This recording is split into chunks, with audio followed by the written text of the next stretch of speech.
Naim Mo, it's very nice to be here. My name is Yisrael Ne'eman, okay? And a little bit of background. I live here in Mid-Aliyah in July of 1977, which was a few years ago. And first went to a kibbutz, and then went to the army, kibbutz up on the Golan.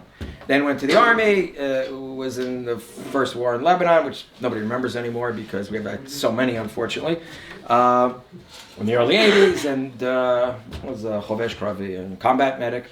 I came to Israel with a BA in Middle Eastern Studies, but I was a great fan of the labor movement and what's called the Hityashvut Ovedet, where I became, work with your hands. So I left kibbutz, but I became a stainless steel worker. In Hebrew, that's a mazgev nerosta, for those who may not know. Did that for quite a few years.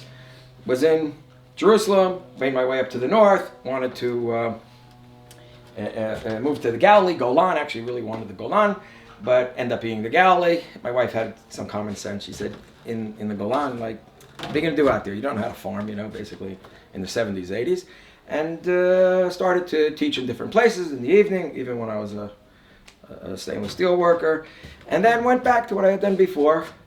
Got a master's degree, Jewish history, as well as teach at the University of Haifa, teach at the Technion, okay, the elective courses, of course, not engineering.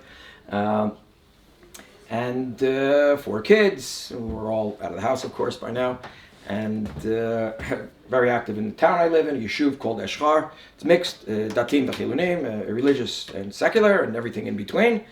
Been local council chairman there some 12 years, and on and off. You don't do it straight, because that's recipe for dying. Because, Jews can't be satisfied with anything. They have to have a lot of criticism. But it's okay. That's how we built the country. And in the meantime, I got bored one time for a while, so I wrote this book. Okay? It's called Hamas Jihad. I published it in 2016. And as Aaron knows, and as Phyllis knows, and everybody who knows me, I'm not exactly right-wing, right? Guys, right? I'm not exactly right-wing here, okay? But my conclusions after studying Hamas deeply, right? Well before what October 7th and many other things, my conclusion in reading what they said and wrote in their Amanat Hamas, or the Hamas Covenant, you have to understand, it's covenant, it's not a charter. Some people call it a charter. Charters are things people write up. Covenants are between people and God, right? So the covenant that they have between them and God, right? Allah, right, is jihadi. In other words, they're here to capture the world. In the overall jihad movement, their sector is Palestine, as they call it. We call it land of Israel, of course. And their main enemy, because of that sector, is the Jewish people. Not just Israel, okay? And that we all have to get through our very thick heads, very, very thick heads, okay? Because I've spoken with lots of people who would say that they're more to the right, or religious, or I'd say even Haredi, ultra-Orthodox, and the thing is, well, they're against Israel, right?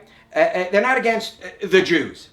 No, they're against all the Jews, everywhere. The Jews are the enemy. It says so in the preamble, okay? The Jews are the enemy. The Jews are the ones who have to be eliminated, okay? We're going to get into that. But before we go into that whole operation, we also have to understand something else.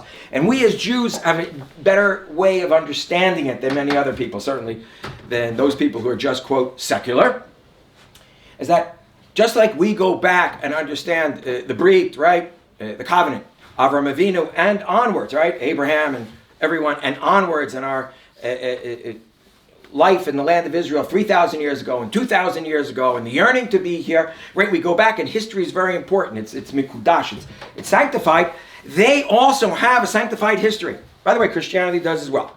It's a whole different story. But their sanctified history is completely different than ours. Okay, just because it's sanctified and you have that in common doesn't mean you're in common with them. And what's that sanctified history? Is that they are destined through jihad to spread Islam throughout the entire world, okay? Whatever way it needs to be done. Whatever way it needs to be done, okay? And if we're talking here of going to war and slaughtering the other side, you do it. Okay? And that's part of the great glory of the history. So let me go in just for a few minutes. Maybe is there a clock here? Because I have a tendency I can keep rambling about stuff forever. No, so but I can read okay. So all right. So you'll let me know every 15 minutes. Just raise your hand so I know what time is it now. It's 7:20 or so. Yes, 7:20. Okay. So raise your hand, and every 15 minutes raise your hand. And I'll keep track. Okay. So if we start with the outset, Hamas goes back to the origins. Who established Islam? Muhammad, the prophet, the messenger. Not just a prophet, a messenger. Okay? He gets the messages. Now, what's interesting, how many of you have read the Quran? All of it? No. No. Read all of it? Okay, no, fine. How many of you read Tanakh? Read all. All of it? Okay, most people haven't read all. I've read quite a bit of it, but I haven't read all of it. That's very good. And people are, because it's kind of lengthy. And with lots of sugiyot, as we would say, lots of different issues. But I've read the whole Quran, actually 3 times. Okay, and went through the different passages that relate to Jews and also Christians. Okay, because when I write the book, you want to sell a book, you also you need a larger audience than just the Yidden. And also, a lot of times they put the two of us together. And what it says there, right, in dealing with us, especially with concentrate on the Jews, is what happened between Islam and Judaism, or the Jews in the Arabian Peninsula in the 7th century, the 600s. Now we know Muhammad fled from Mecca. He had clashed within his own family, the Quraysh tribe. They were pagan, but he, took a very hard line, and they lived. Mecca was a very cosmopolitan city in those days. Okay, people don't know that. We know it from Islamic sources. We also know from some of the pagan sources. Right? And he insisted everybody had to follow him. Okay, he went to Medina. There were Jewish tribes there. He made an agreement there, what's known as the Constitution of Medina. We don't have the whole thing, but it's said to be an alliance between the Jews and the early Muslims, which the claim is that we violated it. Okay, that we violated it when they had a war with the Meccans, and after that they decided that's it for the Jews. Now, we need to understand that even before the battle with the Meccans, he already banished 2 out of the 3 Jewish tribes. The 3rd tribe that he accused of all this treachery, the Beni Koreza, he had them eliminated. The first jihad. Now that's what I want to emphasize here. That's the first jihad. And what did they do?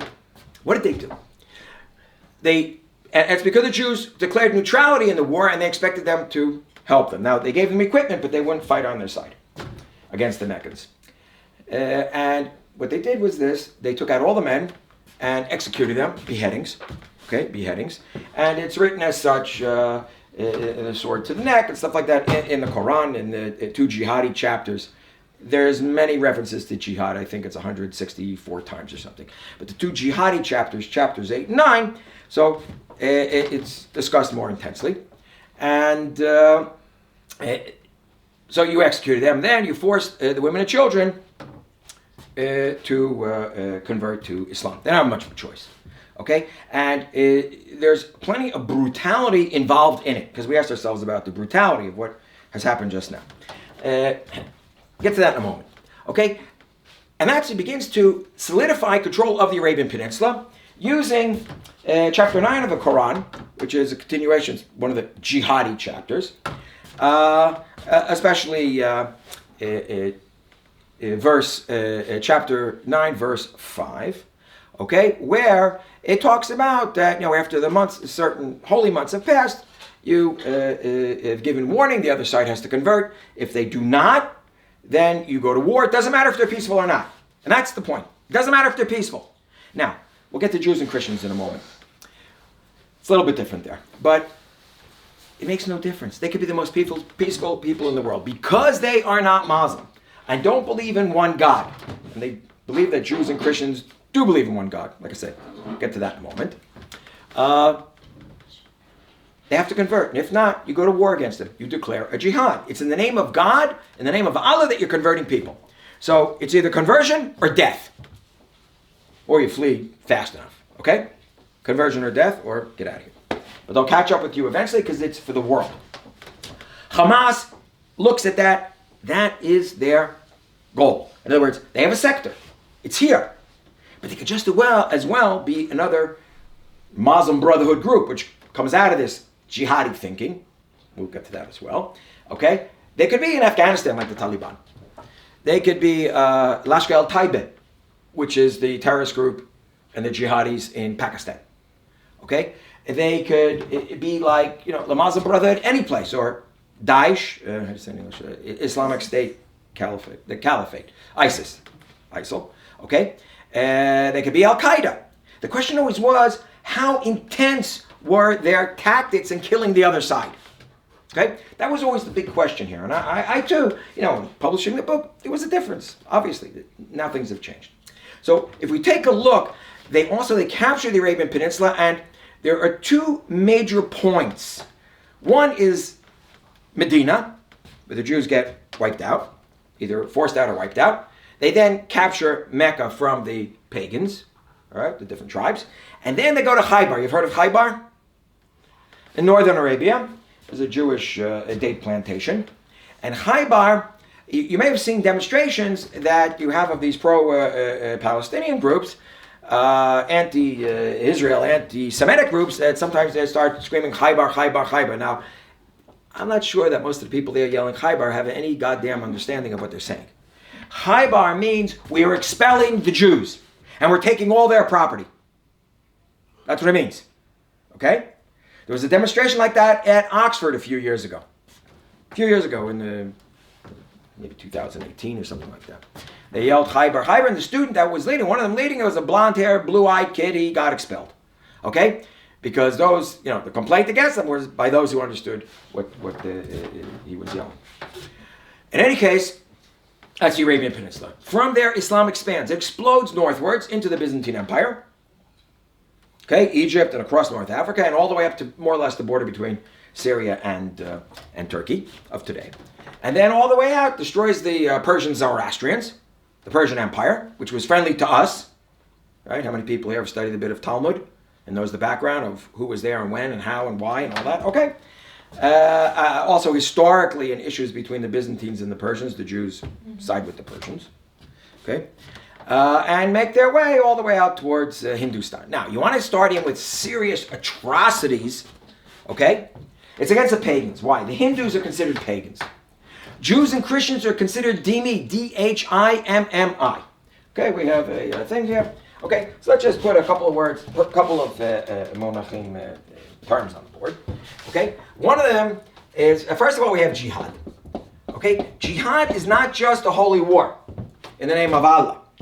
But jihad is a whole system of conquering the world. Because when you have a jihad and you capture other peoples, either you force them to convert, which they do. By the way, it doesn't mean that you can't make them into slaves and make their lives miserable. Okay? But you force them into conversion. You have many wives or concubines. All right?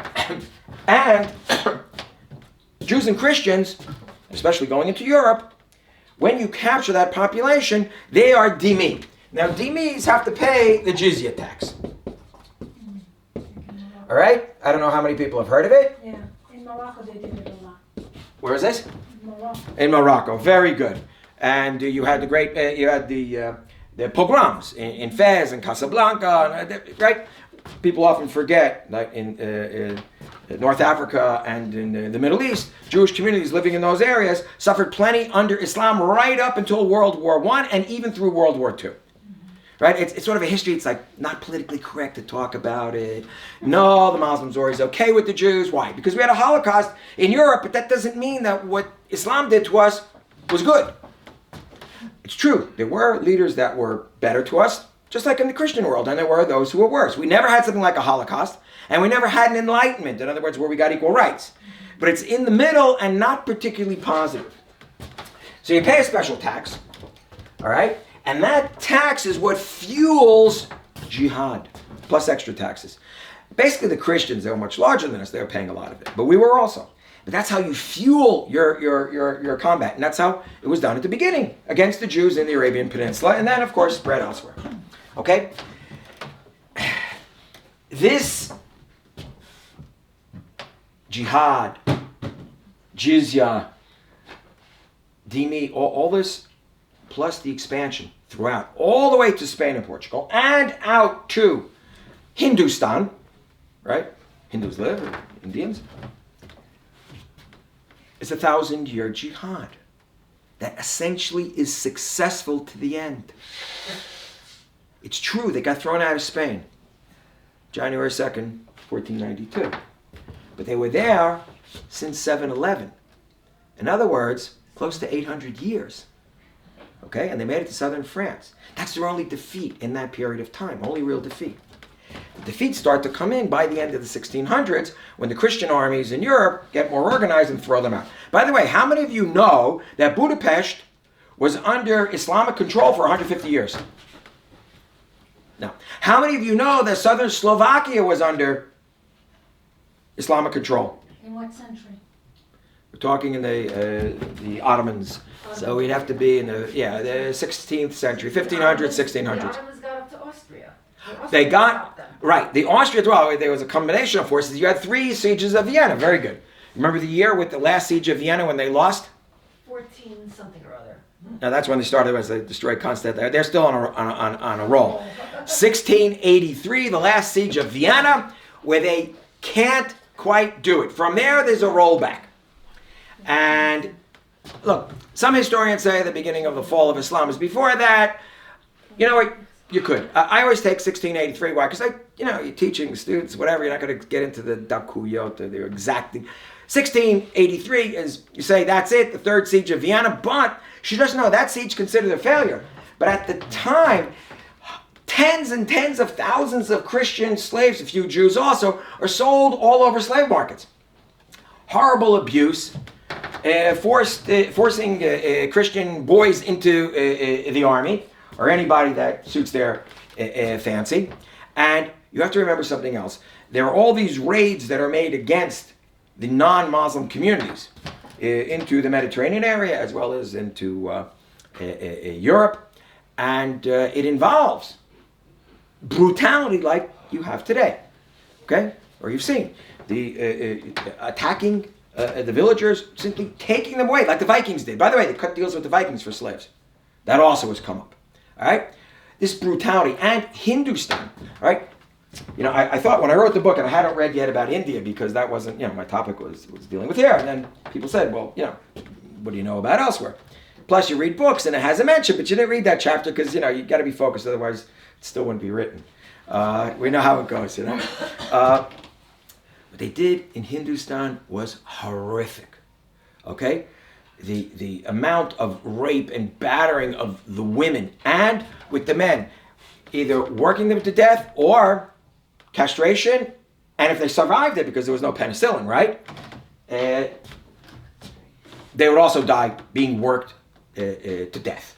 All right? In other words, the enormous brutality, and this has gone on. In other words, we think that this is completely out of character of what they did. Now, we know that the Islamic State Caliphate did things like this, right? Quite apparently, look, we don't know one for one. We know they were unbelievably brutal. But it's not new. Now, I don't want to say that every Islamic ruler was like this. It's not true. There were many who weren't. There were those considered more liberal, right? Suleiman the Magnificent was considered quite fair to the Jews, and that's why Tzfat flourished in the 1500s. Okay, so we have to be careful. But I'm talking jihadi Islam. Put everything else aside. I always have this when I'm teaching. And what about the moderates? And what about those who didn't do it? I said, that's a different course. Don't take this course. Take another one. Okay?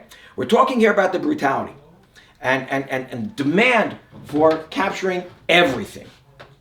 All right? Now, I do want to throw in just for a moment that there are also positive statements said about Jews and Christians in the Quran. There are some very negative statements. What's most important, all right, to understand is that the positive statements may be there, but they've been abrogated. They've been nullified. Nullified by thinkers, by the commentators, the Mefarshim, by the Islamic commentators who said, no, those don't count anymore. Because they would clash. You're saying, by the way, you should just know, it's interesting, in the Quran, and I'll look for in the book afterwards, I should have brought a Quran, that it actually says that God made a covenant with the Israelites and gave them the lands east and west. And the Mefarshim write east and west of the Jordan River. In other words, Eretz Yisrael Shlema, right, and go to 2.5 tribes on the other side of the river too. But it all got nullified because we were banished from the land of Israel twice.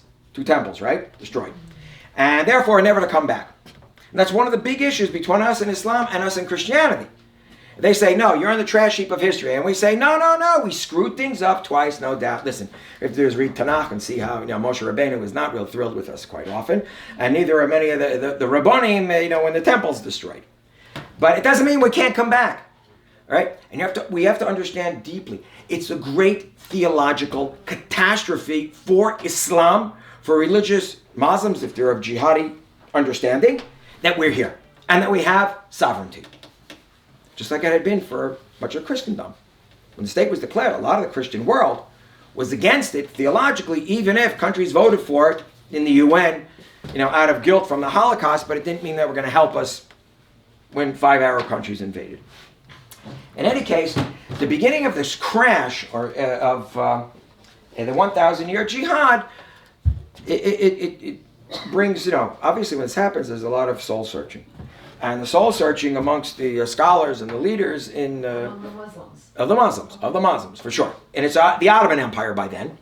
Their soul searching leads them to believe there are two directions, like most times. One direction, that's the one that they'll take, is we have to modernize. We have to copy the Europeans, because the Europeans were, how should we put it, they were behind us and now they're ahead of us. What's the difference? So it's not a big problem to figure it out. Their ambassadors, to the different European countries, their ambassadors tell them that they have this, idea of enlightenment. Okay, sounds good, science and whatever else. But they say, wait a minute, what does that mean? And they say, well, you know what? The French Revolution, they went and killed all the aristocracy and the clergy. Now, you'd be surprised how outraged the Islamic leadership was, right? And the Sultan and his entourage, they killed monks and nuns and priests and destroyed churches and looted them, and this is insane. It's a rebellion against God, and they take it personally in many cases. Fascinating reading that you get from the port, which is called the Foreign Ministry in Istanbul, okay, of readings from that period of the French Revolution. So they say, wait a minute, we can't do that. We're going to rebel against Allah? Are you crazy? But they continue losing. In the Balkans, lots of problems. And against the Russians. And finally, they come to the conclusion, better adopt some of this. So they say, let's just adopt, for our armies, the technology, science. Okay? But we're going to remain Islamic. There's a bit of a contradiction there. Okay? Because, I'll give you an example, I think it was in the 1500s or something like that in the Ottoman Empire, someone developed a telescope that was much more advanced than a telescope in the West. And this was a great, advancement in science.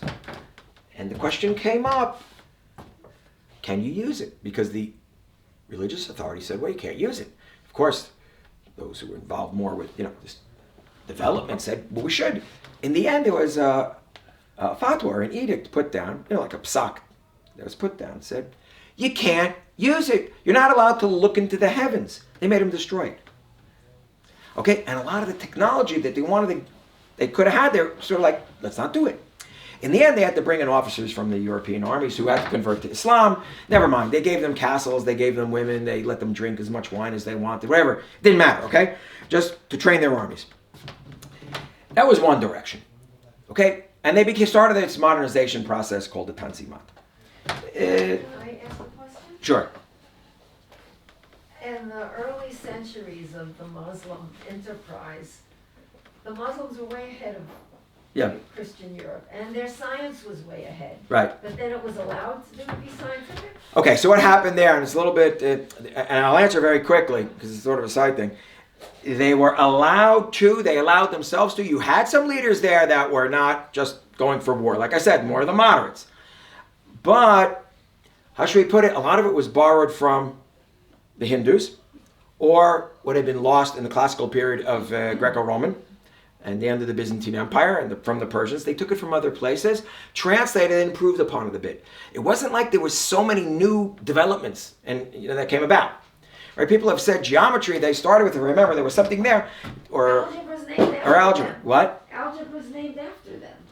Al-Khwarizmi. Right. Okay. Well, what I read is that actually a lot of the bases there had come out of the Hindustan. Okay. Never mind. Maybe yes, maybe no. But you know, they basically added and developed somewhat more. Fine. Not to take away from that. But the point is, in order to win these jihads, right? The whole thing of modernity didn't sit well until they realized they're going to lose. But the minute you bring in modernity and secularism, well, you're going to have to make compromises, right? The religious scholars don't know everything.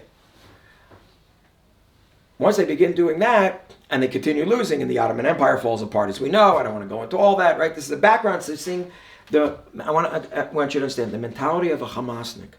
Okay, this is the mentality of a Hamasnik. He knows this stuff. He doesn't know everything about it. But the Turks become more secular, right? The Ottoman Empire. By World War I for sure, and then afterwards, Turkey of Ataturk becomes very secular. And what they say is that Europe has gained against the Islamic world because we secularized. We rebelled against God. And because of the secularization, and they call it the Christianization, right? Remember, the Jews don't count for much in all this. Let's be very clear. Okay? The Jews also are at the very bottom of the social ladder. How many of you are familiar with the history of Jerusalem, Jews in Jerusalem? Yes, no? A little bit. Okay. So my suggestion is to become more familiar. Going back 150 years ago, 160 years ago, we're at the very, very, very bottom of the socioeconomic ladder. The Christians would beat on us, and they are dhimmi also. And Jews cowered when seeing Islamic authority or anybody for that matter. And how do we know this? We wrote some of it, Jews, but in essence we get it from the British Council in Jerusalem, I think the American Council, the French. In other words, the councils write about this stuff, especially the British. They're very, very aware, for whatever reason, that how much the Jews are being abused. And that it's like, you would not want to be a Jew in Jerusalem, which makes the whole Zionist epic even more unbelievable of what we did. And insulting. To them, for sure. It's not only insulting, it's theologically insulting. Okay? Because it was bad enough once the Ottomans are out of here. And even before they're out of here, and we have, you guys familiar with the first Aliyah, second Aliyah? Right? Listen, those Aliyot, etzba ba'ayin, it's like sticking in someone's face, up their nose. In Hebrew we say stick in your eye. Right? But that was horrific. But these Jews are going to be farmers. Okay, they bought land, we bought lousy land, we tried to make it work. Rothschild had to save us. I can go into all that stuff. But, the beginnings of our nationalism, we come up with a language. When we had it had to be rebuilt. Okay? We start having a social cohesion. Now, the Jews don't fight back until the early 1900s. So it's not bad enough that these Jews now are getting a bit on the uppity side, so to speak, that they too, are like part of the story here. But Jews were known as the children of death. You could still beat them up and kill them. But they begin to fight back by the early 1900s. Basically, it's the Kishinev pogroms that's spurred. Okay? 1903. By 1905, Hashomer, and we have all the rest of the stuff. Okay? Which means the guardsmen's units. There's something else what is so aggravating about the second Aliyah? If you're a religious Muslim. It's not bad enough that they're nationalists. They got the socialism idea. And they're spreading this idea that everybody's equal. Do we really want our peasants to think they're equal to those of us who own all the land? And to rebel against the Marxist theories? You're a disaster. And I'll give you something else. Women. Hey, the women are out there working, and certainly in the second Aliyah, they weren't exactly, dressed as, quote, religious. We know that from our Rebbein that write about it. Ron Unveiled and Rav Kook, right? When they took the famous trip up north here. Okay? And then, once the British come in after World War I, it's not just that these Jews, there's going to be some sort of equality for them. That's completely forbidden by Islamic law. But they want their own state. They're talking nationalism. Okay? Now, when you go into the traditional Islamic texts, we are reviled. The devil is a cyclops, has one eye, is Jewish. In the Hadith, one of the traditions, it said that Muhammad died from poisoning by Zainab, a Jewish woman, in Khaybar after he captured it and demanded that he, get fed on one of his visits. Said that she poisoned the goat meat. Okay, luckily it's not in the Quran. We'd really be in trouble. All right. We're also seeing that there's this image of the Jews being very sly and crafty, but always screwing themselves and coming out on the short end of the stick. Okay? Just very, very negative. Now, there were, in places we know, decent relations, Jews and Muslims. But invariably, there would be a pogrom. You had it in Iraq. You had it in Persia. You had it throughout North Africa. Wherever. Jews weren't allowed in the Arabian Peninsula, even though we were in Yemen, and there we really suffered. Okay, really suffered. Especially under the Shiites, whether it be the Houthi, you hear about today, right, that group, or in Persia or Iran of today.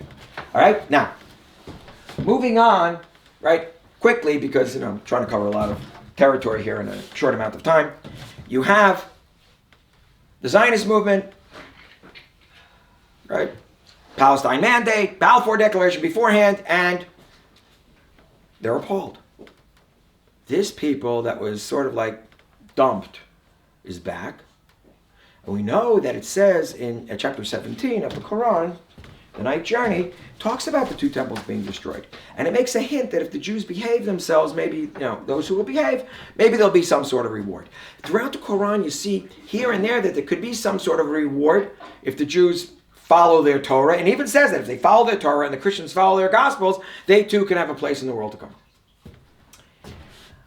But nobody, either it was nullified or, abrogation, or it was not taken seriously.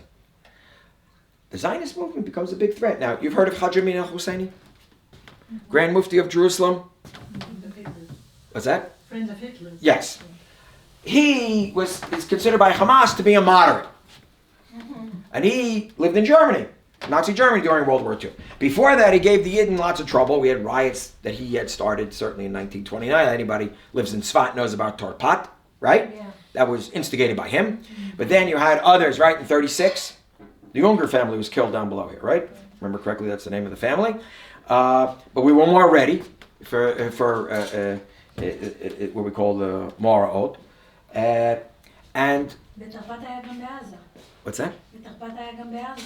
You had, if there were some Jewish communities, smaller ones, that I know much less, but you had it in Tzfat, Hebron, you had Hebron, and Yerushalayim, and what?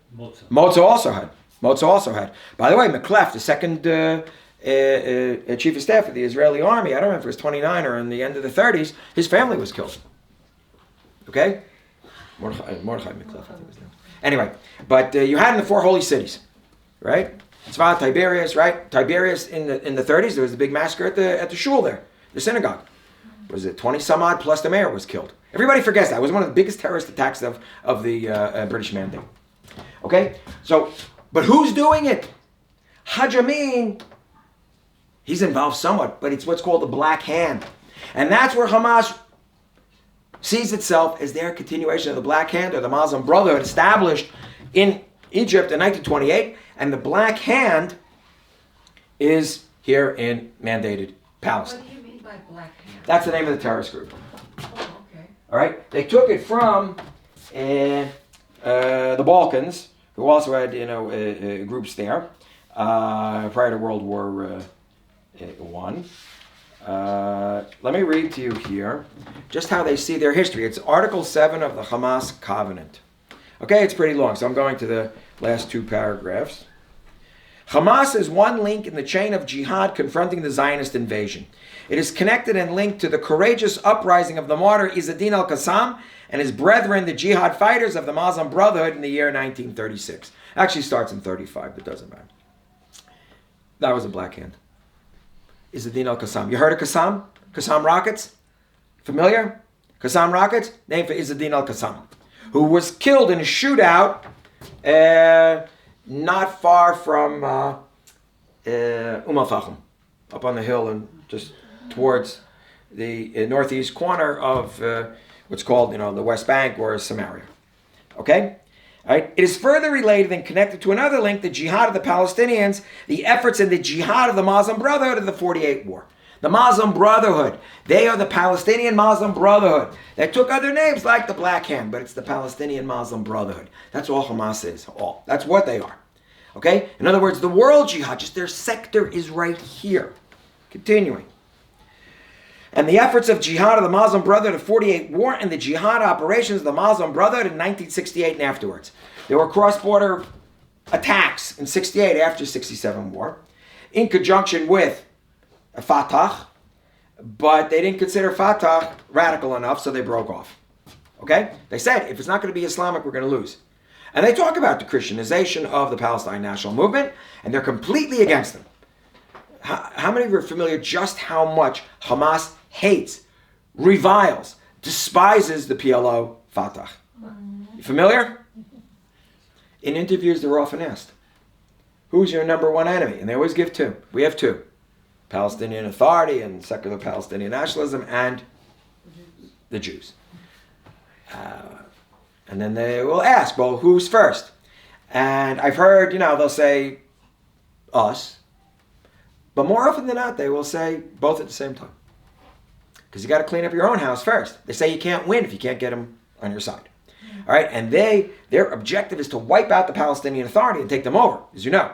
They would still be there. They would be in the West Bank or Judea, Samaria, if we and the West didn't support the Palestinian Authority and the Palestinian police. Mizman. They would be, a long time ago, they already would have taken them over. Okay? And although these links are far apart, and although the continuity of jihad was interrupted by obstacles placed in the path of jihad fighters by those who circle in the orbit of Zionism, Hamas aspires to realize the promise of Allah, no matter how long it takes. Now, let's just understand their perspective on the Jews. I told you they want to kill us, right? Have a hard time believing that? Because try explaining that to some, nice liberal kid on American campus. Could be Jewish also. So here is a quote from the Hadith that's part of the Hamas covenant, meaning that its context is the Hamas covenant. The Prophet, Allah's prayer and peace be upon him, says, quote, "The hour of judgment shall not come until the Muslims fight the Jews and kill them, so that the Jews hide behind trees and stones, and each tree and stone will say, O Muslim, O servant of Allah, there is a Jew behind me. Come and kill him, except for the Garkard tree, for it is a tree of the Jews." So it's pretty interesting, tree of the Jews. In other words, we have magical powers because we're aligned with Satan. We are aligned with Satan. Now, it's also part of it. Anybody reading that, it's automatic. It's like if we're studying Jewish texts, so there are certain things you'll say someone from the outside won't understand, but someone from the inside immediately knows what you're referring to. The minute that you have some sort of tree that's on the side of the Jews, it's been Satanized. Okay? But it says here, Jews hide behind trees and stones. Each tree and stone will say, O Muslim, O servant of Allah, a Jew is behind me. Come and kill him. That's a call for death to Jews. Now, other places here in the Hamas covenant, it actually says Jews have to live under Islam according to the rules, meaning the Dima. Okay, so we fall between that we should be severely oppressed or exterminated. So people ask, okay, which one is it? And we'll get to that in a moment also. All right, not that either one is good or some sort of compromise. And by the way, often there were compromises. Let's understand also where they are internationally. Article 8. Allah is its goal or objective. The Prophet its model to be followed, and the Quran its constitution. Jihad its way, and death for the sake of Allah its loftiest desire. Sanctification of death. Kiddush hamavet. Right? Anachnu ish kiddush ha-chaim. Right? We want to live. When you are fighting against someone who believes that death is the loftiest desire, because that's when you fuse with Allah, and you kill lots of the enemy with you. In other words, death and more death. Plus, there are plenty of fatwas or edicts out, or, Piskei Din, or whatever you want to call them, talking about that you can use, and that you should use human shields. It's not a problem. They're going to go to heaven also. They will. What are the rewards in heaven if you get killed as a jihad warrior? 72 virgins. 70. You got 72 virgins, right? You also are able to intervene for 70 relatives on their behalf as a Senegal, or just say defense attorney, right? To help. That's, we all get hung up on the virgins. It's true because, sex is always, sells really well. But the truth of the matter is, what's much more honorable is that you intervene for all your relatives throughout the generations if they did something wrong, and you can stand in front of Allah and say, because I was righteous, so please let them off the hook, so to speak, okay? That's much more important than all the other things that get rid of. Okay, so we find that. Now that's the background. Now what happens just historically? Hamas exists, or the Islamic movement of Muslim Brotherhood. It's in Judea, Samaria, or the West Bank under the Jordanian control. It's in Gaza under Egypt. It's in Israel from 48 to 67. Israeli Arabs, but doesn't really raise its head. Okay, but mosque organizations are, encouraged once you have the secular Palestine National Movement, or PLO and Fatah. What's that? Secular? No, once the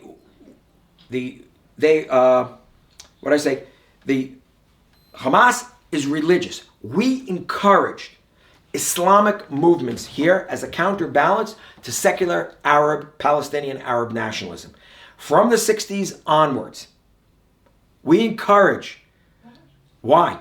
Well, we're looking back now, but at the time we figured, we'll study the Quran, big deal, what will it do? We didn't think in terms of jihad. Okay? Just like, I'll make a comparison. If you want to talk about before the 67 war, how much did anybody really relate to the Datim Lumi, or the Mafdal, the National Religious Party? How much they relate to it? They're going to say, and Rav Kook, right, the son, Tzvi Yehuda, that when he makes that speech in Merkaz Harav in May of 67, right, at the time of Independence Day, just as Nasser and all of them are getting organized, that famous speech becomes famous afterwards because he talks about the Gula. But nobody was related to it at the time, really. Yeah, okay, yeah, he said. And he wasn't a good speaker, particularly, apparently. All right? No. But it's like, this is the age of secularism. So people aren't relating to what's being said and done in a religious framework. Right? And that's the great failure of the West. Everyone in the West. I still have this fight today with people who should know better. I said, just because it's religious, one, doesn't make it wrong, and two, doesn't mean it doesn't have power. And three, no, they're not crazy.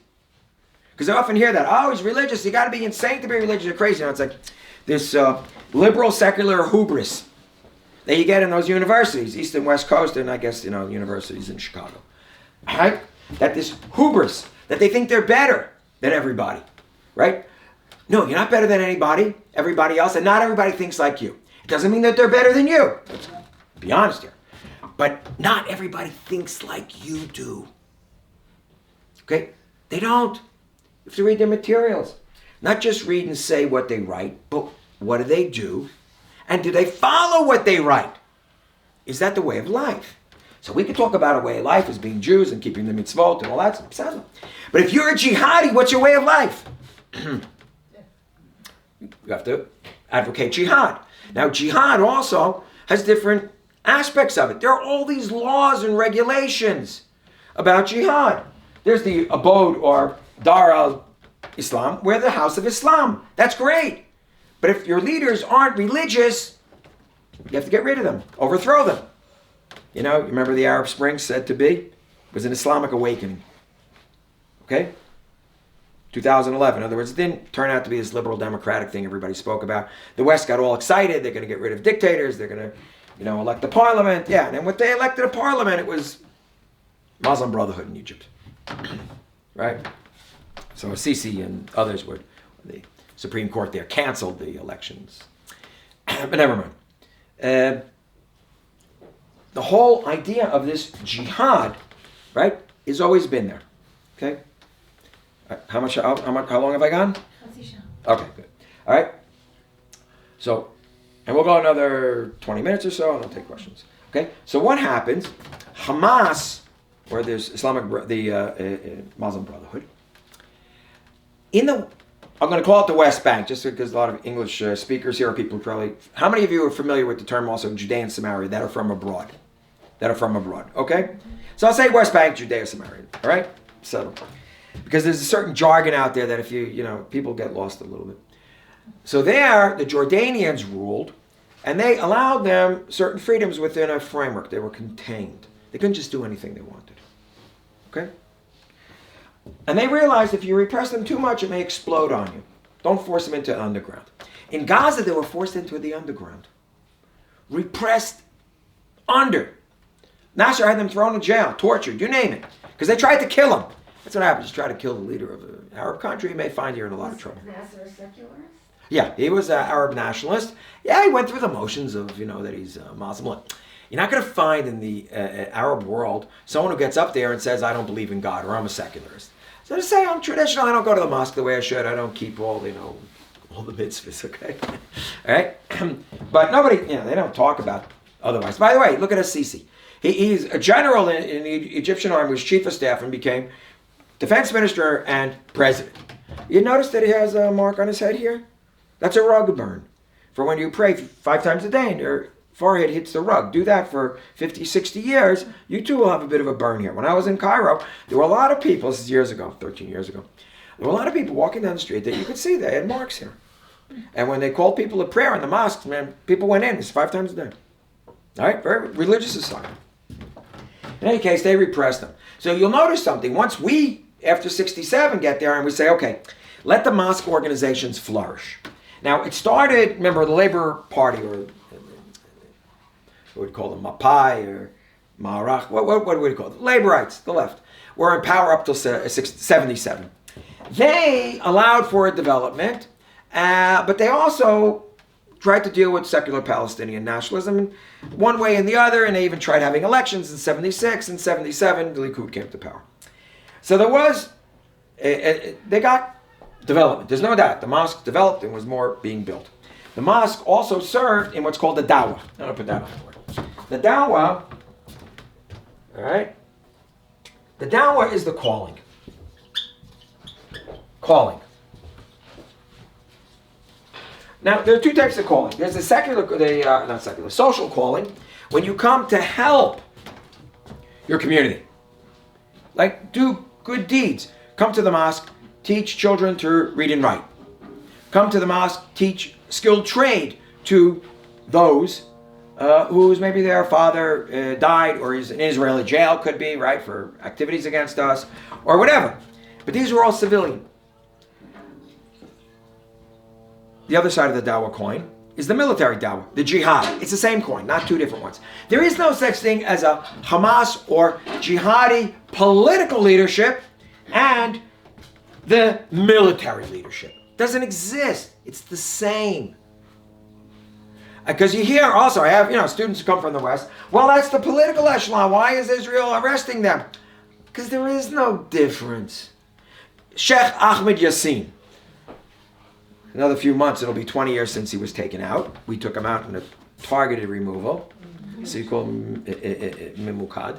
Yeah, he was in a wheelchair. He was a quadriplegic because of what the Egyptians had done to him when he was in jail. And he had been injured beforehand. He was a paraplegic. And when he got out of jail, by then he was more or less quadriplegic. He couldn't do anything. He just gave the orders. He was a political leader, but he gave the orders. Okay, attack the Jews, and you would approve plans for, terrorist attacks. What is he? He's not a terrorist? Because he didn't go and shoot someone? Okay, it was the spiritual terror behind it. And he's fully jihadi. He was interviewed many times. Yitzhak Rabin, who was prime minister, when he was defense minister, sat and spoke to him. So did the chief of staff at the time, Dan Shamron. And he was very clear, we're going to defeat you in the end. At the moment, we can't. Why? We have a secular movement known as the PLO. But when we get into power, meaning Hamas, or the Palestinian Muslim Brotherhood, we're going to win. Okay? So, I want to back up a trifle. That takes us into the world of Dar al-Harb. Remember I said Dar al-Islam, when you get rid of your leaders? Because you really have to be jihadi. That's what it's supposed to be. Clean up your act in your own countries. That's where the hatred for the PLO. But then there's Dar al-Harb. Harb, cherev, like in Hebrew, right? The abode of war. And that's their battles against Judaism, against the Jews, against the Christians, against the pagans, against anybody. And by the way, when they speak of the Islamic homeland, where is it? It's any lands ever captured by Islam ever. That's the defensive jihad. That's just to gain what you have to take back. That goes all the way out to India, Spain, Portugal, the Balkans, up to Vienna, right? Slovakia, Hungary, whatever. That's defensive jihad.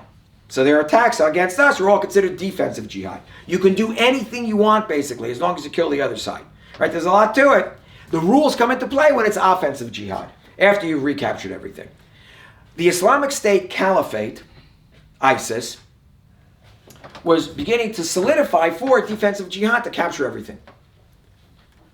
And their argument with the Muslim Brotherhood, wherever it was in the world, is that you are taking different sectors, and that's idiotic.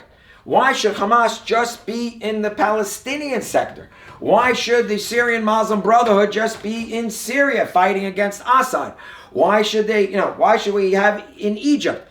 Have everybody come here. We'll build a massive army, and from the areas captured in Syria and Iraq, we will explode outwards.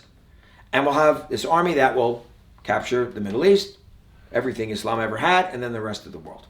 I thought Iran was regulating all this. No, Iran is Shiite. They are against the Iranians. They see them as heretics, and they'll kill them also. If you remember, the Iranians are the ones, along with the rapid mobilization forces, if I remember correctly. Yeah, in Iraq, of Shiites who were fighting them, the extremist Sunnis. If you remember, the Islamic world is also split, but they agree on one thing. Don't worry, they agree on one thing. First, kill the Jews. Okay, that's why Hezbollah helps Hamas. Okay, that's one thing I don't get about this whole story. Yeah. I understand that this is a pure ideology, and it doesn't always have a leg to stand on. But there are places, for example, like in Lebanon, where there are pragmatists governing.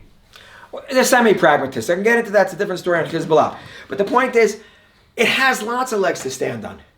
The 1,000-year jihad is the leg to stand on.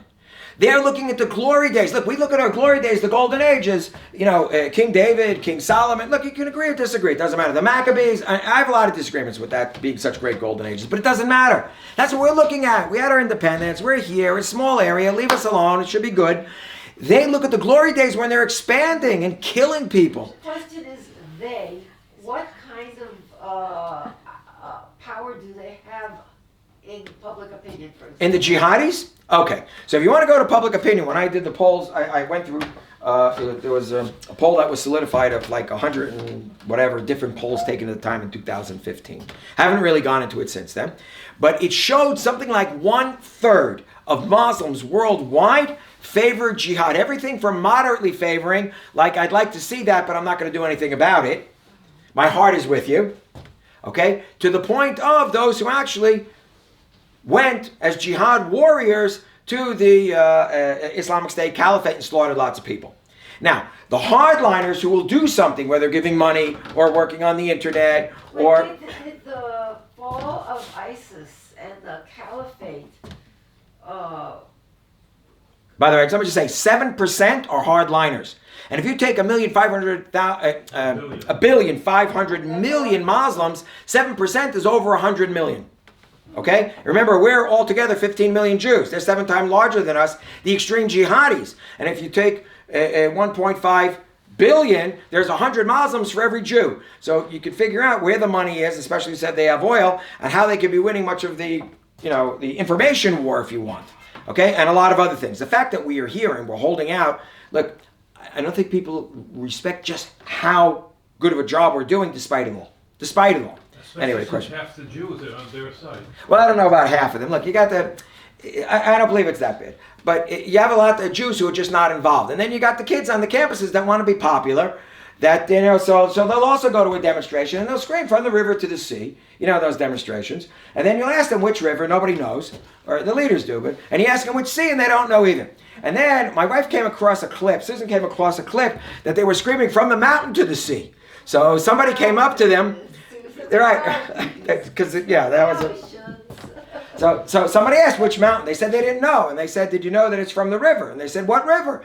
So, okay, and they're demonstrating. Idiocy. In other words, useful fools. But that's the problem. Guys, I know I'm off topic here, but a bit, how many of you read about the four sons at Pesach? We all do. Okay, who's the most dangerous? No. No, Chacham is not dangerous. That's right, the one who doesn't ask a question. He's a mindless jerk. I have other words for it. I was about to pull out a four-letter word with an ing. The mindlessness. That's how the Nazis are into power. That's how fascists get into power. That's how the Bolsheviks under Stalin. Okay? That's how all these dictatorships, they end up slaughtering and slaughtering and slaughtering because they're mindless. They don't ask questions. They don't look. Okay? And I'm not talking here about the jihadis in the Middle East. I'm talking about kids running around on college campuses. Now, college campuses, we always think that they're liberal and they're open, however. The thing is, yes, they're open and they have new ideas. Nazism was very popular on German campuses at the end of the 20s before Hitler was in power. Okay? And you had lots of stupid movements or extremist movements. What it is, universities very often, because it's a place where people engage in ideas. And remember, the power of the pen, the power of ideas are very important. Okay? That you can get things that are wonderful and great, such as civil rights movement, or when it was decided that Vietnam this is not the way, right? Lots of good things, but you get a lot of bad things also. And we have to realize that. And that's what's happening here. Because you get a few professors or whatever that are paid, there's a lot of Arab oil money, and they don't have to be from the Middle East Studies Department. They can be math professors and chemistry professors. Why? Because they're getting billions from these other places. Have they bought out Harvard, Yale, and University? I don't know. I have to go into some of that stuff. It's a bit of a pain. Let me just go on with this. So you have the field of war. Then you have Hudna. Now, you need to understand Hudna also. You hear about that they want a ceasefire? Mm-hmm. Keep hearing about it, right? Tell me something. What's the definition of a ceasefire? Why do you have one? That you can get the enemy can get stronger. Now, it's a different. What is the Western intent of a ceasefire? Western. It's a prelude to a peace. Exactly. Mutual recognition. The border will move here or there. Maybe there'll be some compensation. Blah, blah, blah. That's the West. That's not Hudna. That's not Hudna. Hudna is, it's mentioned, right, is to reorganize, right? Have a breather, reorganize, retrain, rearm, and restart. That's all it is. And it is very clear in Islam. There is no such thing as a permanent ceasefire or mutual recognition. It doesn't exist. But you'll hear it. I hear it all the time. Well, they want a ceasefire. I said, yeah, because you read it in a Western press and it said it's ceasefire. That's not what they're talking about. And then people think, I'm being a paranoid Jew, Zionist, whatever. Okay? There's so much lack of understanding there. Okay, let me just move forward because I'd like to finish up. We'll take some questions. Israel, is it really a lack of understanding, or is there no desire to want to acknowledge that? Because they know. I mean, no, these students. Look, I have a lot of students. I'm talking about the West. The West. Okay, leaders. I would say much of the leadership in the West thinks, or either one thinks that they convince them to do otherwise because it's not worth it for them to keep having these wars. But they forget that the ultimate objective with Hamas is the sanctification of death. How do you deter somebody from having a war with you? You're going to obliterate them when they believe if they get killed in that war, they're going to go straight to heaven. I mean, we have a problem in deterrence here. We don't think in the same way they do. That's one. But the Western, call it intellectuals, don't buy that. Because if you read what I'll call much of the liberal mush and slop, okay? And once again, I'm far from right-wing, guys, okay? Just remember that, okay? But what they talk about is it can't be. They would think like we do. I read someone who said that Hamas was more or less like, their attitude was like John Locke towards, the Enlightenment thinker, towards development and enlightenment. I think it was Locke they were using. And they were talking about it that, well, they really do want elections, but it just hasn't been the appropriate time. I'm talking about stuff that was written maybe 10 years ago. Also, I say to myself, did they read any of this material? Have they read the Quran? Have they read about jihads, previous jihads all over the world? Because that's their basis of information. Just like, you know what, when we have a psak, right? You know, a Rav will give a psak today, and then he looks back to a Rav who gave a similar psak, and then he goes back, you know, like it's transmitted. Where did it originally come from? You could say from, you know, Torah at Sinai. They do the same thing, but they go back all the way to the jihad of the 7th and 8th centuries. And the 1,000-year jihad of who gave the psak what. And they said, okay, we'll do the same thing. Okay, remember, it may be technically the same way of doing it, but you know, obviously we're not doing the same thing. But we as Jews should understand it, what the system is. Now, back to the question, you know what? There are quite a few, I think, that really don't understand, or they don't want to. It doesn't fit in with their thinking, with their liberal hubris. Okay? That everybody has to think like us. I mean, I've stood there trying to explain to people, not everybody thinks like you. Oh, you're just prejudice. Or how could you say such a thing? No, I can't say such a thing. I have a lot of respect for people who think otherwise, come from different backgrounds. Okay? It doesn't mean I have to like them and they could be my vicious enemy. But I respect the fact that that's what they think. Because if you're not going to respect it, you're not going to take it seriously. And in the case of Islamic jihad, if you don't take it seriously, you may find your head separated from the rest of your body. No, I'm serious. You can get yourself killed by not taking it seriously. How many Yidden did not take Hitler seriously? Too many. How many didn't take, and I'm not talking Jews only, how many didn't take Stalin seriously? Or Mao in China? It was all there in their little red book. It's there. No, and I'll tell you something else, Aaron. People don't want to read it. They don't want to read it. I've told so many people, read the Hamas covenant. I said, you don't have to read my, my interpretations and commentary. Just download it. I send them the link. No, it's too negative. You're telling me this. Or if they start reading it, I can't. Here, the great experiment I did was on my wife, I think. How she didn't divorce me, I don't know. I had her read all the chapters I wrote. And she would get through part of a chapter, and I'd say, well, if continuing, she goes, no. What's wrong? I'm sick. I said, what are you sick about? He goes, from what you're writing. How do you do this? No, I'm serious. Some of you know this is, right? So she goes, I can't read this. I said, I'm giving it to you as the average person, because the average person's going to throw up, right? Because it's like reading Holocaust literature, and it's going to happen. And when it finally, and when I wrote it in 16, it hadn't yet happened, okay? But you have to read it. You have to know it. Because if you don't know it, it's going to hit you. It's going to bite you, and you don't know where, okay? So people don't want to, but you have to sort of force yourself at least to get the executive summary. This is what they want. Talk. Hamas is anti-Semitic, anti-Christian, anti-democratic West, anti the East, what had been, okay, because they wrote about socialism, anti-Arab secular nationalism, anti-PLO, because they're secular Palestinian nationalists, and misogynist. What they write about women, you shouldn't know, okay? I mean, it's in Article 17 and 18 that they raise jihadi children. Okay, that's the beginning of it. And what's in the Quran, you could beat your wife, okay? No, so chapter 4, verse 34, and that women are like your fields. You go in and you seed them, basically, okay? Chapter 2, verse 223. Okay, and this is the basis of a lot of the stuff.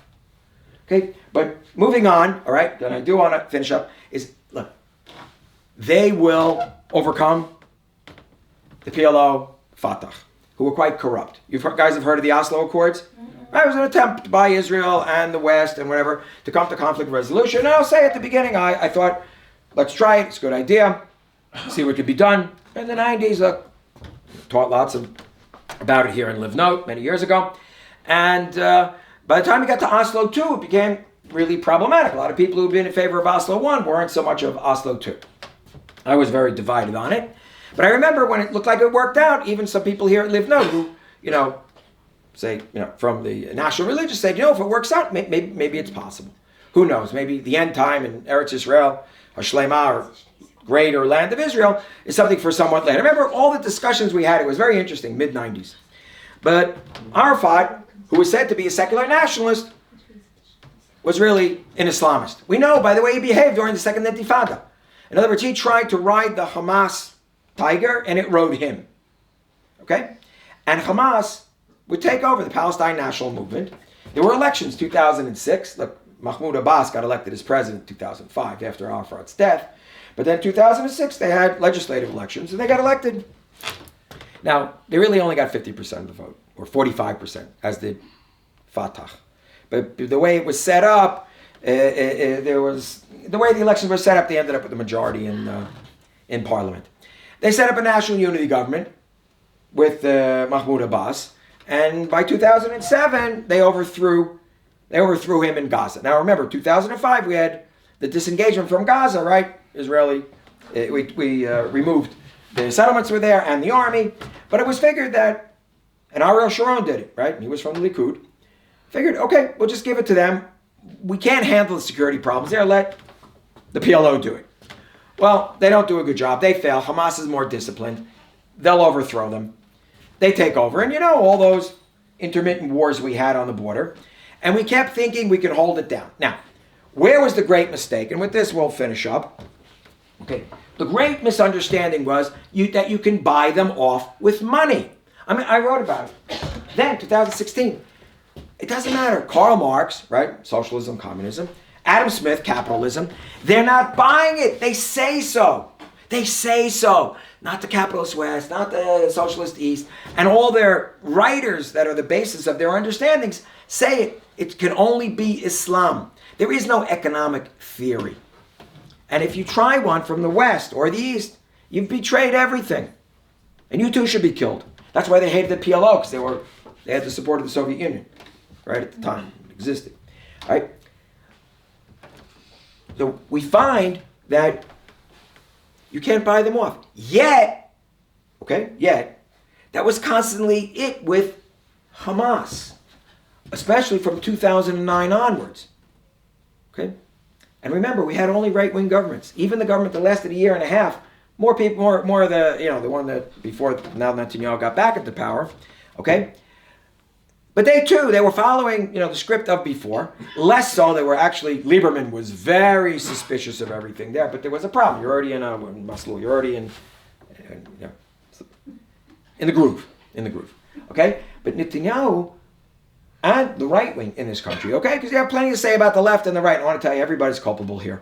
It's not like just because someone's on one side or the other, they didn't make the mistakes. He believed in economic peace and figured if you allow for monies to go in there and they'll see that life is better, Hamas is going to rule the people because of the dawah, the social dawah. And that was it. We were sort of taken off guard. Myself also, I want to say. I figured, I was looking at it and saying, okay, they have the social dawah, but they're really jihadis. At one point, what they jettison it. We were in the middle of negotiating, letting them have thousands more workers come and work in Israel, as when this blew up on October 7th.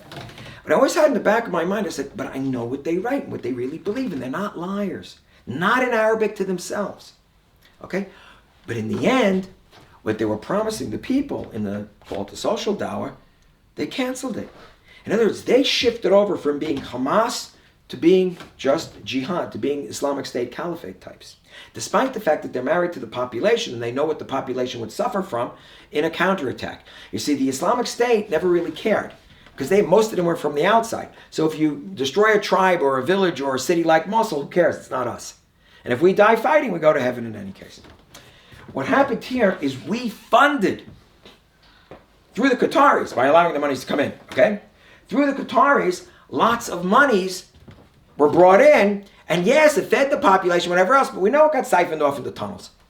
We know it got siphoned off into weapons. And a lot of the weapons, right, you ever hear that we had a blockade on Gaza? Anybody tell you this? We have a blockade on Gaza? Yeah, how effective was it? Not. In other words, we're supposed to be letting in food and clothing and, whatever, just, civilian goods and fuel. And Hamas is the ones that are, siphoning everything off. And there's dual usage cement. And they would dig up pipes, right? That were for water. They dig them up and make them into Qassam rockets. So the problem with the dual usage stuff, just like you have today, right? That, they're allowing in these supplies. Who's using them? Okay? But there was also another enormous failure here. Look, there's a political understanding that you had, certainly in the right, religious, say it outright, that if you could split Hamas off from the Palestinian Authority, Fatah, so you won't have a Palestinian state. And they don't want a Palestinian state. We know the understanding is, that's fine. It's true. You won't have a Palestinian state. But didn't ask the other part of the question. But by strength, what? What we have instead. Yeah, but what do you have in Hamasistan? In other words, can you have an explosion of Hamas who are full jihadis? They fooled us. In other words, we got very much fooled because, okay, we prevented a Palestinian state, there's no doubt. But we so empowered Hamas thinking that the social Dawa was equal to the military one. And they pulled it on us by now, because we said they always tell the truth to their population. That was our general understanding. They'll tell them the truth, which in Arabic is pretty much the truth. In the end, they lied to them because they shifted over completely jihadi. In other words, they take the Islamic State caliphate understanding of what needs to be done, that the civilian population doesn't count. And if they get destroyed, they get destroyed. And so if we get destroyed, but it's in the name of Allah. And I do want to point something out here. If you study the history of the Islamic State caliphate, they had several years, well, no, it's be more, quite a few months, it may have been a year or a year and a half, actually not quite several years, that they were giving good government service, good governance, much better than Iraq and Syria, and that's how they got the population on their side and got them also to become like, I should say, not sleepers, complacent. Everybody became complacent. Okay, they're miserable, but look what they're doing for the population. And they had better governance. Then, of course, they went out on their full jihad. Hamas waited, how much? 17 years. Until they had enough money, enough power, enough tunnels. And remember, we had lots of conflicts in between. From Cast Lead, 2008-9, to Amud Anan, how do you say that? Pillar of Strength? Yeah. To... what is it called? Protective Edge in English? Do you remember the names of Well, I remember the big ones. I remember the big ones. Those were the three big ones. And then Shomer Chomot. There were 14 operations. The small ones, there was one summer rain and, I don't know, winter snow, which we don't have anymore, climate change, I don't know, we have all these different names. Antarctic melting ice cap, I don't know. All right, but you have all these names. You have all these names. Okay, so there were four big ones beforehand, right? And now we got this one, which dwarfs, puts all of them together, and they're small in comparison. And now we have this. What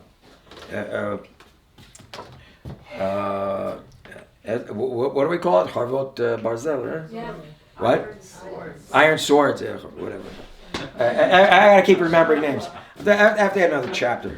Someone said, don't write anymore. I had someone's, my editor, she goes, no, don't write anymore. I can't read. I don't write anymore. But the point is that they really shifted and they've gone for it to the end. And that's why, and here I said it, I speak to people who are not only, of a very strong security mind or considered to be the right, or it doesn't matter. People from the center for sure, but I speak with plenty of people who really are to the left. Okay, to the left, merits. Okay, I'm not talking about left that's against the country. I'm talking about very much the gods. Okay, The left. the left, or people who really, hardline merits, and I have a few in the family. No, seriously, we do. Lots of discussions on that side of and everybody says they have to be completely destroyed. What's going to happen afterwards? Then we'll have our big arguments. But there's no other way. And you hear, like this is what Yair Golan says also, who was a deputy chief of staff and member of parliament, Knesset for Meretz, said no, there cannot be any Hamas when this is over. And our biggest problem right now is in Hamas, it's the Americans. Because with Europeans, they're going to, back and forth. Although the British are pretty good, Sunak.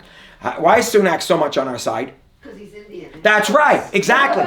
He's Indian. I've had Indian students, and especially when I did tours, I had some of them that, doctorate, postdoctorate from the Technion. I didn't teach them in class, or some of them actually asked to come to class. But when I would discuss stuff about, Islam and the Dimi and this, that, and the other, their ideas, man, walk in the park. You don't know what happened to us, and I didn't. That's what actually, several years ago, after I wrote the book, I said, I better study Hindu history. And when I saw that, I understood how much they hate them. And they say, you Jews, they've said, and these are people, very well educated. You always think of them as being more liberal. They said, if you don't wipe them out, years ago they said to me, if you don't wipe them out, they're going to get big enough and you're going to really pay for it. There should be no compromise. And you can't wait for them to attack. You just have to go and clobber them. And they were critical of their own government that they didn't wipe out Pakistan, okay? Some of them. So The point is, Sunak, yeah, he knows what we're up against. Okay? Okay, you have other leaders in Europe who, a lot of them are kind of here and there. They have 10% Muslims in the country and they don't want to be seen as too far to the right. But all of them, I'm sure, behind closed doors are saying, listen, we have to condemn you publicly, but you know what? Wipe them out. And the faster you do it with as small amount of civilian casualties as possible, do it. There's a whole problem there with the civilian casualties. Because they're using them as, Magen Enoshi, the human shields. They're using them as human shields, and a lot of them support Hamas. Now, in a public opinion poll done on the 6th of October, day before, in the Gaza Strip, just so happened to be, they only had support of about 25 to 30%, Hamas. Now they say they have over 90%, but that's always in the middle of a war and in the immediate aftermath. But once they'll come up and take a look at all the destruction, usually if you watch the public opinion polls, they sink very quickly within a few months after a major conflict with us. The Times of Israel published a series called Whispered in Gaza, which essentially claimed this is what people really think of Hamas. And what do they say they really thought of?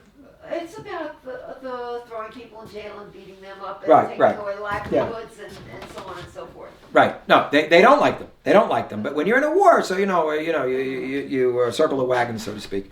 But it won't last that long. And one of the things is, and it is correct policies. It won't last that long. The support for Hamas. I don't believe it will last that long. The problem is who replaces them. What do you do with it? And the whole thing of the day after, what's going to happen? And that, we're up against that. Look, depends how we need some sort of political solution that, one, we have security control, but two, we don't want to have to handle all the civilian issues. Mordechai Kedar came up with an interesting proposal. Which one? I probably heard it, but It because I was follow to some stuff. make it into Emirates. Right, okay. No. This has been not only Gaza, but the West Bank. In other words, the whole idea of an independent Palestinian state with a leadership that's unified doesn't really work. You have 8 to 9 different strong families known as Hamulot, extended families in the West Bank, and I think another couple in Gaza. And the truth is, you use them as small cantons, and they have a very weak central sort of leadership that just does civilian things.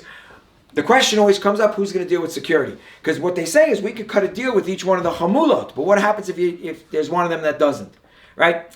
I mean, everything has its, it's a Achilles heel. But yeah, that's been floated around for a good 20 years ago, since the Second Intifada, and it's probably worth trying. Yeah, but where would jihad be then? Well, the question is, it's in your head. Underground. Well, there's underground, but it's in your head. Now, we all know, jihad isn't going away, Islamic state ideas aren't going away, Hamas will not go away as an idea. But you have to disarm and destroy, okay? You have to, destroy their abilities, not only military abilities, you have to destroy their governance abilities, right? We blew up their Supreme Court, the Parliament, whatever, okay? The courts. Yesterday we blew up the court. Right. So we destroy that, you have to destroy the whole infrastructure of everything, and that includes the social dawah. That they will not get support because they had charity and handed it out. In other words, they have no civilian sector, because despite the fact that we understood it's two sides of the same coin, we had no problem with the social dawah, also in Judea and Samaria, because then we don't have to pay for it, and we don't have to get condemned by the UN that we're not doing something because we are, quote, the occupier, even though in Gaza for sure we were not. Okay, so it was easier. Okay, all the rules of the game have changed. We finally see blatantly who and what they are. Okay, and now we have to destroy them completely. And the question will be, who will replace? Look, there's going to be lots of stuff up there of international force, but who is in it? Should the UN, I say, should not be any UN. I look at it that the multinational force in Sinai is a good example. What's that? You'd have to be a masochist to be in it. Well, that's what they're saying, but I'll tell you, if some of those countries that are facing jihad problems themselves may want to be there to make order so it reflects back in their own societies, and they also have to take a very hard line towards Islamists in their own countries, jihadists. In other words, wield a very big stick and say, you see what the Jews did in Gaza? Yeah, okay, we condemn, we did this, that, and the other. But we're not going to plow down your part of town, but there can be plenty of arrests, and we're not allowing for jihadi understandings, which are exterminationist, very destructive towards democracy. And therefore, you don't have 100% freedom of speech. In other words, democracy, to defend itself, can give 98%.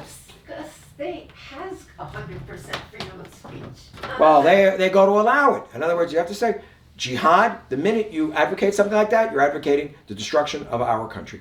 In Europe, in America, in Canada. Yeah. Do Shiites have anything like Hamas? Yes, it's called Iran. And the Iranian state, you can read, Khomeini wrote his booklet, it's like 94 pages or something, years and years ago, called The Islamic State, and how to run it. And they look at it, but they're much more, I should say, balanced in this, because what the Shiites always understood is that they were a minority. Okay, that's what's the question here about Lebanon. How come they get along with these different minorities? There's what's called the Lebanese exception, and the fact that there are Shiites there who are quite radical, meaning Hezbollah, they're used to it being a minority. So their idea is, okay, how do you control a minority? You keep them there, you make sure they're loyal to you, they'll be on your side, you don't tolerate anybody not being on your side, but in the end you have to completely win. Now, Iran is Shiite, and Iran clashed with the Islamic State Caliphate. Now, they had an organized government and whatever else. I mean, they were much more organized, plus they had plenty of oil. Not that the Islamic State didn't. You know, they had exports through Turkey. $1 billion a year, something like that. This goes to show you where the NATO ally Turkey is. So they have the same ideals, but because they have so much to lose, they are more, let's call it, hesitant. Okay? And it depends who would be in power. So it's a different story. I mean, I have a certain knowledge of it. I wouldn't say it's my expertise, but that they're more careful because they've always been a minority in the Muslim world. They're maybe 10%. So they know you got to be careful because you know you really can lose, right? Whereas the Sunnis figure the minute we have this, caliphate, we'll just run rampant over everybody. Of course, what didn't work is that you had Muslim brotherhoods in all different sectors. So, and they had hoped that they would all just join them. By the way, the Arab countries and the Muslim countries stopped them from joining. Just Tunisia halted something like 10,000 people who wanted to go. Okay? There were tens of thousands that were halted from going, arrested before they got to the Islamic State Caliphate to join the jihadi fighters. Okay? We're lucky. We're also lucky they were stupid enough to bite the hand that fed them in Turkey. They attacked, remember the bombings of the airport there? That the Turks turned on, because the Turks were glad to take their oil and money, and they saw them as a rising ally in which they could use to capture Syria and Iraq. Remember, Erdogan is an Islamist, and he was looking at a renewal of the Ottoman Empire, what's called Neo-Ottomanism, and in a way a caliphate. But he wasn't radical enough for those guys. It was a major tactical mistake, and thank God. All right. Anybody have questions? So in other words, the only hope we have is to totally and utterly destroy Hamas. Totally annihilate them. Totally. How does your book end? Happily ever after. Let me get to the last sentence here. No, I mean like the song. I'll tell you in a second. One second. Because you foresaw it, so. And we're effed. No, no. It says, no. What I do say, and it's before the political document of 2017, Okay. where they put out that document that it sounds moderate, but it's really directed at the PLO and Fatah, that they're going to absorb them. What I do is I use revolutionary theory from two thinkers, Graham Brinton and Ted Gore, and explain that they're going to absorb the secular part of the Palestine national movement, meaning Fatah and PLO, either through force or through either coercion or persuasion, that they will absorb them in order to strengthen themselves, okay? And from there, they'll move forward. I had expected, however, and this was incorrect, that they wouldn't really go it on their own. They would wait until there were more sort of like overthrows or whatever in the Islamic world. And at the time I wrote it, if you remember that the Islamic State, I published it in 16, they were on the rise. And I sort of figured they would wait for a constellation as such, which they didn't. So look, also was somewhat of a surprise, but what wasn't is I said, I said, they are not giving up on jihad. Forget it. They could wait. There could be a hudna. It's not, there is no deterrence against them. It's only delayance. Okay. It's delayance, which I write with 2 Y's. Okay? It's not deterrence. I took it from a friend of mine who wrote a paper on it, not unpublished, but that they're delayed. And that is the whole story of jihad. They're always delayed. There's no conflict resolution. It's only hudna. And they have a lot of patience. They will wait until the time is right. And if they fail then, they'll come back at you. That's why Hamas has to be completely destroyed and the idea has to be totally discredited. And in chapter 9, I write about reverse abrogation. We have to reteach, not us, but moderate Muslims, that we are abrogating or nullifying jihad in the Quran. And we're reinstating all the positive things about Jews and Christians. And we're negating all the negative things about this. And we live in a pluralistic world. What All right. Islamic regime does that? No, but this was it. Wait a minute. It's a long process. There isn't one. It's not like you can go to, one major, you go to Poznovich Yeshiva or Visionist or whatever, and there they'll make a decision. Most people will follow it. El Azhar University in Cairo is where the greatest scholars are. Assisi, I saw him in a speech on TV, speaking to the leaders of the university there, and he made the comment that if we look carefully at our own scriptures, we can understand that we can get along with others. In other words, he hints here that jihad is not necessarily the answer to the scholars, and because you know the Quran, that we could do otherwise. And they all were making faces like, no. But look, it's there. There are imams and sheikhs and scholars who have actually spoken about it. Look, Jews and Christians, there are positive things. Why do we get rid of it? If this is what's happening, then Allah must want that. So let's line up with this realities. Things may have changed. The big problem is the minute you have abrogation towards Jews and Christians, a reverse abrogation. The minute you have reverse abrogation, there are lots of other issues within Islam, like alcohol, yes, no. It's decided no, but there are places where apparently you could. So then everything is thrown into question. Okay? Everything, every time there was a disagreement, yes, no, because it's written and contradicts. So now what do? Okay? So it's a major theological problem, and we are, in the eyes of Islam, a theological disaster by there being an independent state of Israel. All right? It's also because it's rooted there that, yes, the Israelites and their covenant, they went to a blessed land. It also speaks of the end time, that we could be rewarded here and whatnot. You'd be surprised.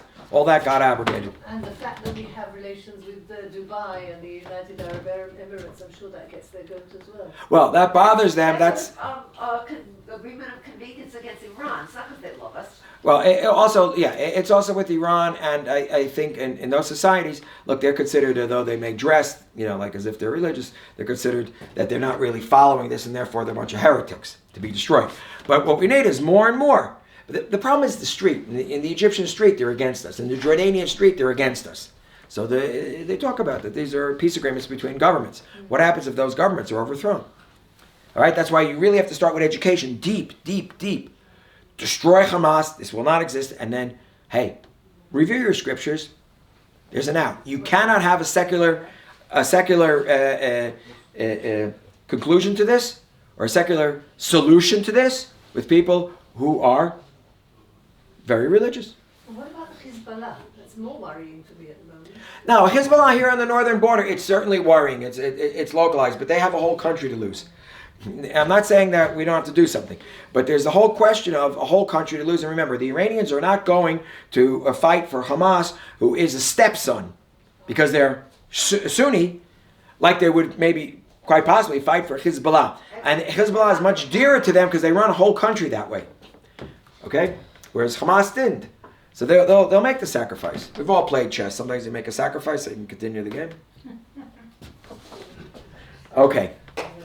All right, thank you very much. I'm glad now you'll all sleep really well tonight, feel good, and say life is wonderful. And if anybody wants to buy a book, I have some here. All right.